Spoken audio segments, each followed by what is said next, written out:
मुंशी प्रेमचंद की कहानी तेतर। आखिर वही हुआ जिसकी आशंका थी, जिसकी चिंता में घर के सभी लोग और विशेषतः प्रसूता पड़ी हुई थी। तीनों पुत्रों के पश्चात कन्या का जन्म हुआ। माता सौर में सूख गई, पिता बाहर आंगन में सूख गए और वृद्ध माता सौर द्वार पर सूख गई। अनर्थ, महा अनर्थ। भगवान ही कुशल करे तो हो। यह पुत्री नहीं राक्षसी है। इस अभागिनी को इसी घर में जाना था। आना था तो कुछ दिन पहले क्यों ना आई। भगवान सातवें शत्रु के घर भी तेतर का जन्म ना दे। पिता का नाम था पंडित दामोदर दत्त। शिक्षित आदमी थे, शिक्षा विभाग ही में नौकर भी थे, मगर इस परम संस्कार को कैसे मिटा देते जो परंपरा से हृदय में जमा हुआ था कि तीसरे बेटे की पीठ पर होने वाली कन्या अभागिनी होती है, या पिता को लेती है, या माता को, या अपने को। उनकी वृद्धा माता लगी नवजात कन्या को पानी पी पी कर कोसने। कल मोही है, कल मोही, न जाने क्या करने आई है यहाँ। किसी बाज के घर जाती तो उसके दिन फिर जाते। दामोदर दत्त दिल में तो घबराए हुए थे, पर माता को समझाने लगे, अम्मा तेतर बेतर कुछ नहीं, भगवान की इच्छा होती है वही होता है। ईश्वर चाहेंगे तो सब कुशल ही होगा। गाने वालियों को बुला लो, नहीं तो लोग कहेंगे कि 3 बेटे हुए तो कैसे फूली फिरती थी, एक बेटी हो गई तो घर में कोहराम मच गया। माता, अरे बेटा तुम क्या जानो इन बातों को, मेरे सिर तो बीत चुकी है, प्राण नहीं में समाया हुआ है।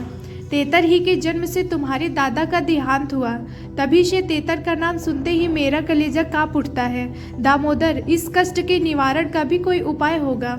माता, उपाय बताने को तो बहुत है, पंडित जी से पूछो तो कोई न कोई उपाय बता देंगे, पर इससे कुछ होता नहीं। मैंने कौन से अनुष्ठान नहीं किए, पर पंडित जी की तो मुट्ठियाँ गर्म हुई। यहाँ जो सिर पर पड़ना था वह पड़ ही गया। अब टके के पंडित रह गए हैं। जजमान मरे या जिए, उनकी बला से उनकी दक्षिणा मिलनी चाहिए। लड़की दुबली पतली भी नहीं है, तीनों लड़कों से हिष्ट पुष्ट है, बड़ी बड़ी आंखें हैं, पतले पतले लाल लाल ओठ है जैसे गुलाब की पत्ती, गोरा चिट्टा रंग है, लंबी सी नाक। कल मोही नहलाते समय रोई भी नहीं, टुकुर टुकुर ताकती रही। यह सब लक्षण कुछ अच्छे थोड़ी ही हैं। दामोदर दत्त के तीनों लड़के सांवले थे, कुछ विशेष रूपवान भी ना थे। लड़की के रूप का बखान सुनकर उनका चित्र कुछ प्रसन्न हुआ। बोले, अम्मा जी तुम भगवान का नाम लेकर गाने वालियों को बुला भेजो, गाना बजाना होने दो, भाग्य में जो कुछ है वह तो होगा ही।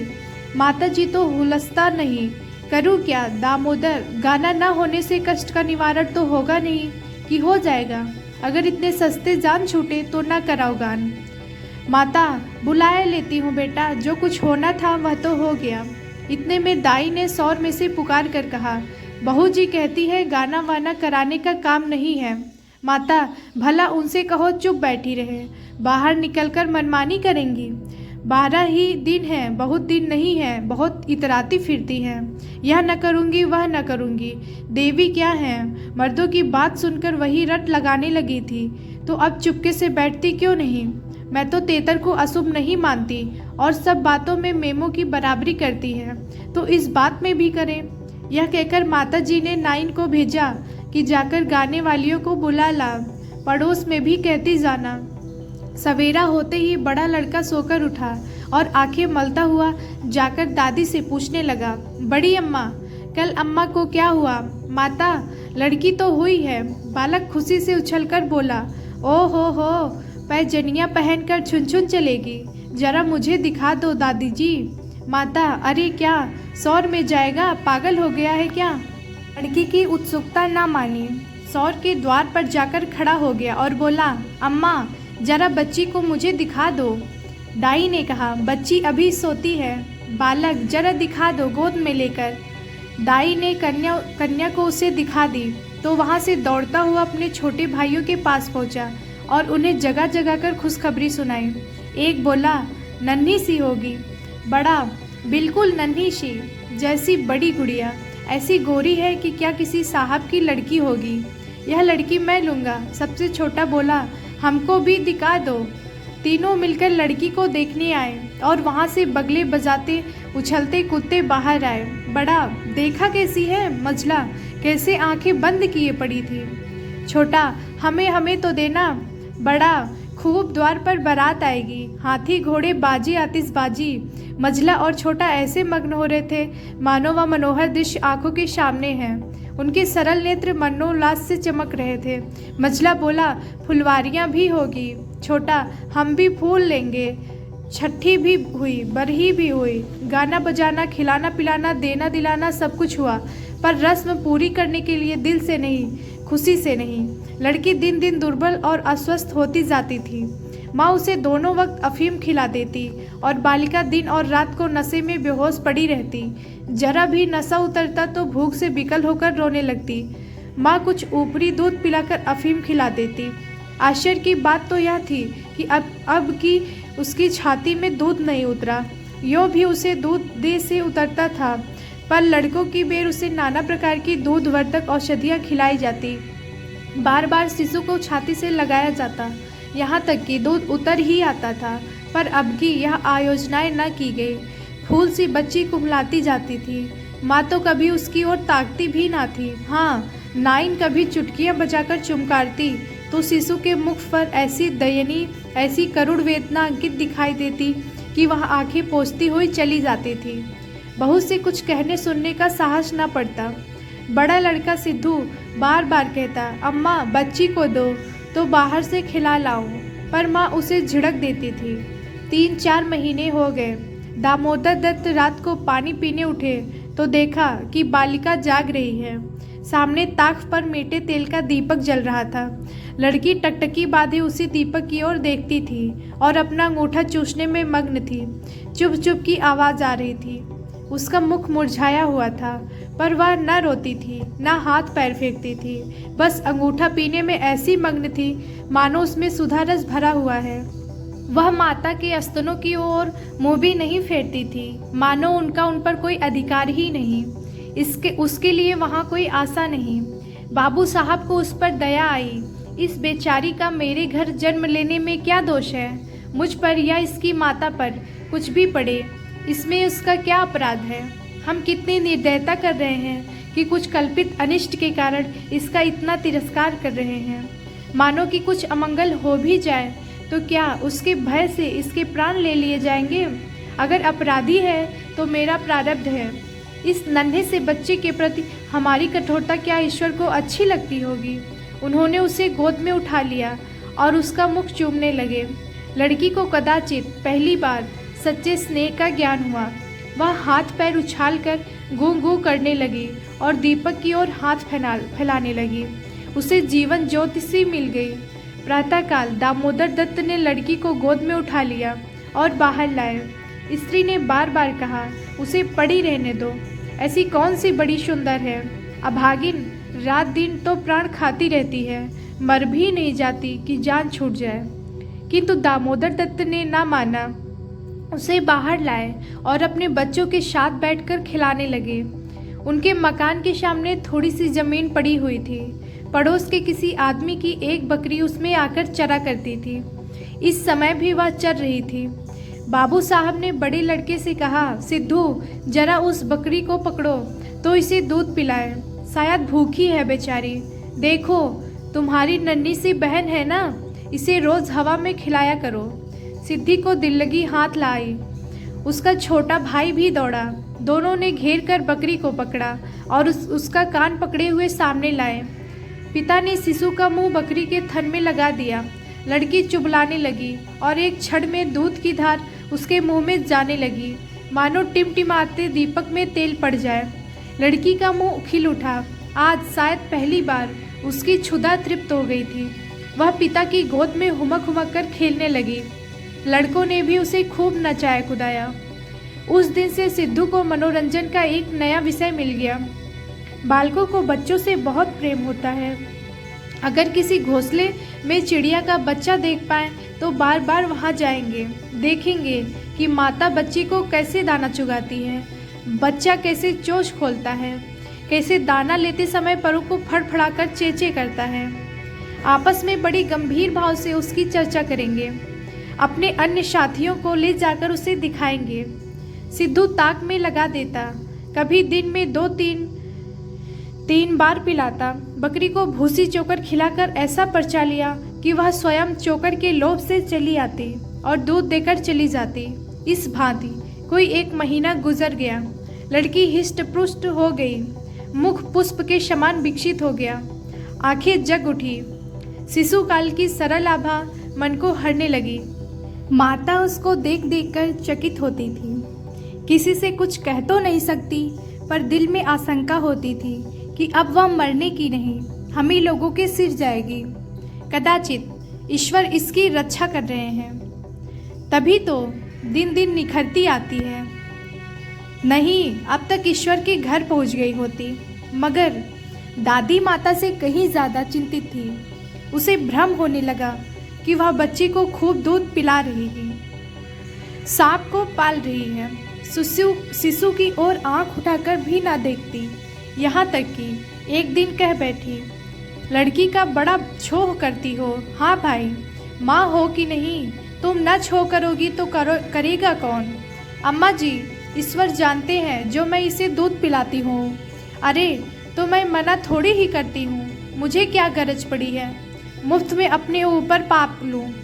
कुछ मेरे सिर तो जाएगी नहीं। अब आपको विश्वास ही ना आए तो क्या करें? मुझे पागल समझती हो? वह हवा पी पी कर ऐसी हो रही है। भगवान जाने अम्मा, मुझे तो अचरज होता है। बहू ने बहुत निर्दोषिता जताई, किंतु वृद्धा सास को विश्वास न आया। उसने समझा वह मेरी शंका को निर्मूल समझती है, मानो मुझे इस बच्चे से कोई बैर है। उसके मन में यह भाव अंकुरित होने लगा कि इसे कुछ हो जाए तब यह समझे कि मैं झूठ नहीं कहती थी। वह जिन प्राणियों को अपने प्राणों से भी अधिक समझती थी, उन्हीं लोगों की अमंगल कामना करने लगी, केवल इसलिए कि मेरी शंकाएं सत्य हो जाएं। वह यह तो नहीं चाहती थी कि कोई मर जाए, पर इतना अवश्य चाहती थी किसी के बहाने से मैं चेता दूं कि देखा, तुमने मेरा कहा ना माना, यह उसी का फल है।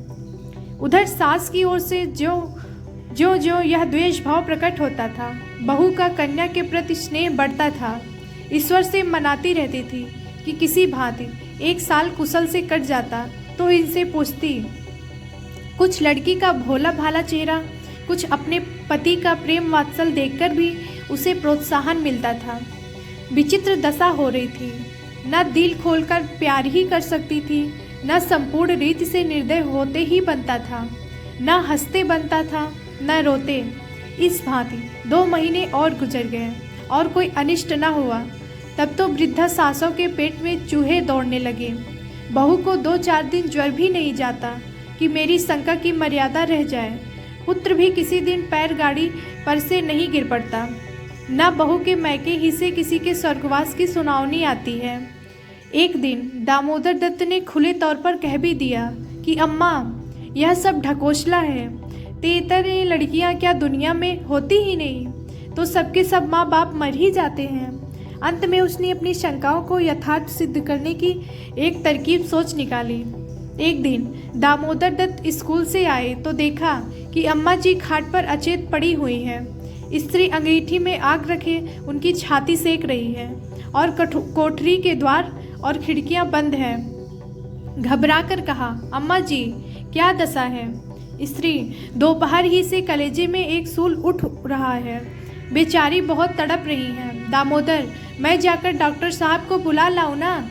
देर करने से शायद रोग बढ़ जाए। अम्मा जी कैसी तबीयत है? माता ने आंखें खोली और कराहते हुए बोली, बेटा तुम आ गए, अब ना बचूंगी। हाय भगवान, अब ना बचूंगी। जैसे कोई कलेजे में बर्छी चुभा रहा हो। ऐसी पीड़ा कभी ना हुई थी, इतनी उम्र बीत गई, ऐसी पीड़ा कभी ना हुई। स्त्री, वह कलमुही छोकरी न जाने किस मनहूस घड़ी में पैदा हुई। सास, बेटा भगवान सब करते हैं, यह बेचारी क्या जाने। देखो मैं मर जाऊं तो उसे कष्ट मत देना। अच्छा हुआ मेरे सिर आई, किसी के सिर तो जाती ही, मेरे ही सिर सही। हाय भगवान, अब ना बचूंगी। दामोदर, जाकर डॉक्टर बुला लाऊं? अभी लौटा आता हूँ। माता जी को केवल अपनी बात की मर्यादा दिखानी थी, रुपए न खर्च कराने थे। बोली, नहीं बेटा, डॉक्टर के पास जाकर क्या करोगे? अरे वह कोई ईश्वर है डॉक्टर के पास जाकर क्या करोगे? डॉक्टर अमृत पिला देगा, 10-20 वह भी ले लेगा। डॉक्टर वैद्य से कुछ ना होगा। बेटा तुम कपड़े उतारो, मेरे पास बैठकर भागवत पढ़ो। अब ना बचूंगी, अब ना बचूंगी, हाय राम। दामोदर, तेतर बुरी चीज है। मैं समझता था कि ढकोसला है स्त्री, इसी से मैं उसे कभी नहीं लगाती थी। माता, बेटा बच्चों को आराम से रखना, भगवान तुम लोगों को सुखी रखे। अच्छा हुआ मेरे ही सिर गई, तुम लोगों के सामने मेरा परलोक हो जाएगा। कहीं किसी दूसरे के सिर जाती तो क्या होता राम। भगवान ने मेरी विनती सुन ली। हाय हाय। दामोदर दत्त को निश्चय हो गया कि अब अम्मा न बचेंगी। बड़ा दुख हुआ। उनके मन की बात होती तो वह माँ के बदले तेतर को स्वीकार न करते। जिस जननी ने जन्म दिया, नाना प्रकार के कष्ट झेलकर उनका पालन पोषण किया, अकाल वैधव्य को प्राप्त होकर भी उनकी शिक्षा का प्रबंध किया, उसके सामने एक दुधमुही बच्ची का क्या मूल्य था, जिसके हाथ का एक गिलास पानी भी वह न जानते थे। शोकातुर हो कपड़े उतारे और माँ के सिरहाने बैठकर भागवत की कथा सुनाने लगे। रात को बहू भोजन बनाने चली तो सास से बोली, अम्मा जी तुम्हारे लिए थोड़ा सा साबूदाना बना दूं। माता ने व्यंग करके कहा, बेटी अन्य बिना ना मारो, भला साबूदाना मुझसे खाया जाएगा। जाओ थोड़ी पूरियां छान लो, पड़े पड़े जो कुछ इच्छा होगी खा लूँगी। कचौरियाँ भी बना लेना, मरती हूँ तो भोजन को तरस तरस क्यों मरूँ। थोड़ी मलाई भी मंगवा लेना, जौक की हो। फिर थोड़े खाने आऊँगी बेटी। थोड़े से केले मंगवा लेना, कलेजे के दर्द में केले खाने से आराम होता है। भोजन के समय पीड़ा शांत हो गई, लेकिन आधे घंटे बाद फिर जोर से होने लगी। आधी रात के समय कहीं जाकर उनकी आंख लगी। 1 सप्ताह तक उनकी यही दशा रही। दिन भर पड़ी कराहा करती, बस भोजन के समय जरा वेदना कम हो जाती। दामोदर दत्त सिरहाने बैठे पंखा झलते और मातृ वियोग के आगत शोक से रोते। घर की मेहरी ने मोहल्ले भर में एक खबर फैला दी। पड़ोसी ने देखने आए तो सारा इल्जाम बालिका के सिर लग गया। एक ने कहा, यह तो कहो बड़ी कुशल हुई कि बुढ़िया के सिर गई, नहीं तो तेतर माँ बाप 2 में से एक को लेकर तभी शांत होती है। दैव न करें कि किसी के घर तेतर का जन्म हो। दूसरी बोली, मेरे तो तेतर का नाम सुनते ही रोए खड़े हो जाते हैं। भगवान बाँच रखे पर तेतर का जन्म न दे। 1 सप्ताह के बाद वृद्धा का कष्ट निवारण हुआ। मरने में कोई कसर न थी। वह तो कहो पुरखाओं का पूर्ण प्रताप था। ब्राह्मणों को गोदान दिया गया, दुर्गा पाठ हुआ, तब कहीं जाके संकट कटा। तो इस कहानी के बारे में अपनी राय जरूर दें और ऐसी वीडियो देखने के लिए चैनल को सब्सक्राइब करें। धन्यवाद।